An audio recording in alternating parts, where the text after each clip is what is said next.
Sudah tahu kalau kucing kesayanganmu juga bisa mendengkur? Banyak orang menganggap ketika kucing mendengkur artinya hewan tersebut merasa bahagia dan puas. Namun, tahukah kamu bahwa kucing juga mendengkur ketika merasa sakit atau takut? Saat kucing mendengkur, sinyal dikirim ke otot-otot kotak suara serta diafragma, yang mengembang dada saat bernapas. Sinyal ini merangsang pita suara kucing untuk bergetar. Nah, mau tahu apa saja alasan kucing mendengkur? Berikut ulasan selengkapnya. Berikut ini alasan yang diterima secara umum mengapa kucing mendengkur.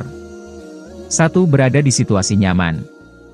Umumnya, pemilik kucing melihat kucing mereka mendengkur ketika hewan tersebut sedang merasa bahagia atau puas.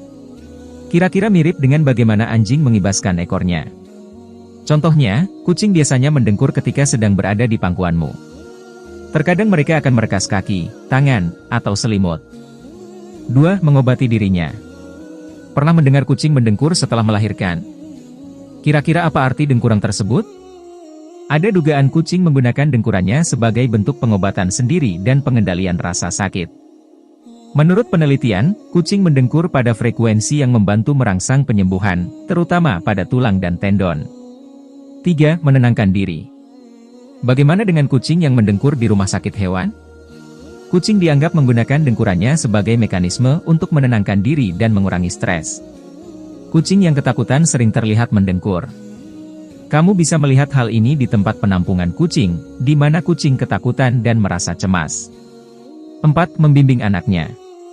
Alasan kucing mendengkur lainnya adalah untuk membimbing anaknya yang baru lahir.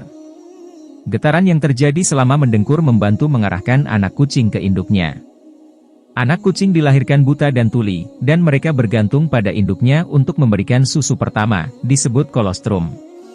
Jika kucing kesayanganmu mendengkur di rumah tetapi bertingkah berbeda dari biasanya dan tidak mau bermain dengan dirimu, bisa saja mereka sedang merasa ketakutan dan terluka.